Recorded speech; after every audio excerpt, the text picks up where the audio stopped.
రాజ్యాంగేతర శక్తిగా సీఎం తమ్ముడు అర్ధరాత్రుల్లోనూ సెక్రటరియట్లోనే లక్షల్లో కోట్లలోనే అక్రమ వసూళ్లు 7 నెలల్లోనే పెరిగిన అవినీతి ఆర్థిక ఎమర్జెన్సీని ప్రకటించాలి ఎమ్మెల్యే హరీష్ బాబు సంచలన ఆరోపణలు. సో కాబట్టి ఆయన సిర్పూర్ ఎమ్మెల్యే కదా, సిర్పూర్ ఎమ్మెల్యే బీజేపీ ఎమ్మెల్యే మాట్లాడుతూ ఉన్నారు. రాజ్యాంగేతర శక్తిగా సీఎం తమ్ముడు కొండలరెడ్డి. ఈ గతంలో నేను చాలాసార్లు చెప్పినా మీకు గుర్తుకుందో లేదో, మొత్తం సినిమా అంతా ఫ్యామిలీ పాలిటిక్స్ కాదు, ఫ్యామిలీ వసూళ్ళ పాలిటిక్స్ నడుస్తూ ఉన్నాయని ఇలా ఆయన అదే చెప్తా ఉన్నాడు. ఓవైపు ఏమో అన్నారు ఆర్ ట్యాక్స్ వసూలు చేస్తూ ఉన్నాడు, RRR ట్యాక్స్. ఇప్పుడేమో తమ్ముడేమో రాజ్యాంగేతర శక్తిగా ఏర్పడి సెక్రటరియట్లో కూర్చొని మొత్తం వసూల కార్యక్రమం, లక్షలు కోట్లనే వసూల కార్యక్రమం అంట. మొత్తం దందాలు, ఈ దుర్మార్గాలన్నీ కూడా ఇక్కడే జరుగుతూ ఉంది. దీని మీద ఒకరోజు స్పెషల్గా నడిపిద్దాం. సాక్షాత్తు ముఖ్యమంత్రి రేవంత్ రెడ్డి తమ్ముడే రాజ్యాంగేతర శక్తిగా మారి అక్రమ వసూళ్లకు పాల్పడుతున్నారని పరివార్ కారిడార్స్లో చర్చ జరుగుతుందని బీజేపీ ఎమ్మెల్యే పాల్వాయి హరీష్ బాబు అన్నారు. సోమవారం పాల్వాయి హరీష్ బాబు మీడియాతో మాట్లాడుతూ ముఖ్యమంత్రి తమ్ముడు అపరాత్రి అయిన తేడా లేకుండా సెక్రటరియట్లో కనిపిస్తున్నారని ఆరోపించారు. నిజంగా బీజేపీ వాళ్ళకు దమ్ము గట్టి ఉండదబ్బా, వీళ్ళకి సలాం కొట్టాల్సింది ఇట్లాంటి విషయాల్లో. ఎందుకంటే బీ ట్యాక్స్ విషయంలో, ఆర్ ట్యాక్స్ విషయంలో, యూ ట్యాక్స్ విషయంలో ఏలటి మహేశ్వర్ రెడ్డి కుండ మొదలు కొట్టని చెప్పిండు ఇదే బీజేపీ.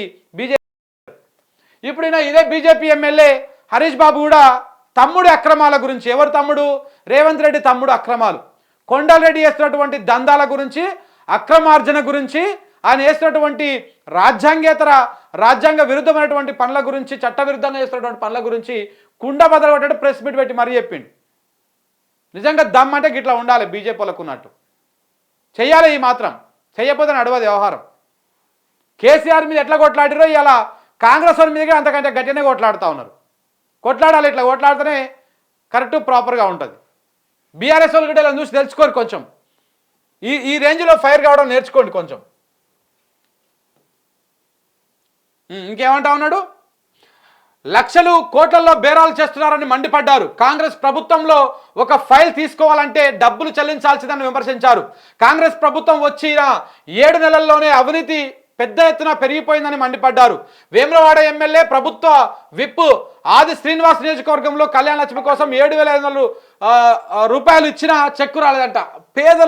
పేదలకు పాప ఒక ముసలావిడ, ఆమెకు భర్త కూడా లేడంట, ఆమె దగ్గర 7,500 రూపాయలు తీసుకుంటే ఈ కాంగ్రెస్ సన్నాసులు సిగ్గు లేదురా మీకు?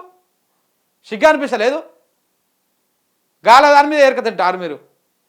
వాళ్ళకు వచ్చేదే పేదలకు ఆ 1,00,000 రూపాయలు. మీరు ఇస్తున్నటువంటి తులం బంగారం ఎట్లా దిక్కులేదు. అదే కేసీఆర్ ఇస్తున్న ప్రజలే ఇస్తున్నారు మీ మొఖాలకు, కానీ తులం బంగారం ఇస్తుర్రా? ఎటువైపు తులం బంగారం ఎవరి ఇంట్లోకి పోతుంది? రేవంత్ రెడ్డి ఇంట్లోకి పోతుందా? పొంగులేటి శ్రీనివాసరెడ్డి ఇంట్లోకి పోతుందా? ఉత్తమ్ కుమార్ రెడ్డి ఇంట్లోకి పోతుందా? బట్టి విక్రమార్క ఇంట్లోకి పోతుందా? వాళ్ళ ఇంట్లోకి బంగారం చేయించుకుంటున్నారు తులం బంగారంతో.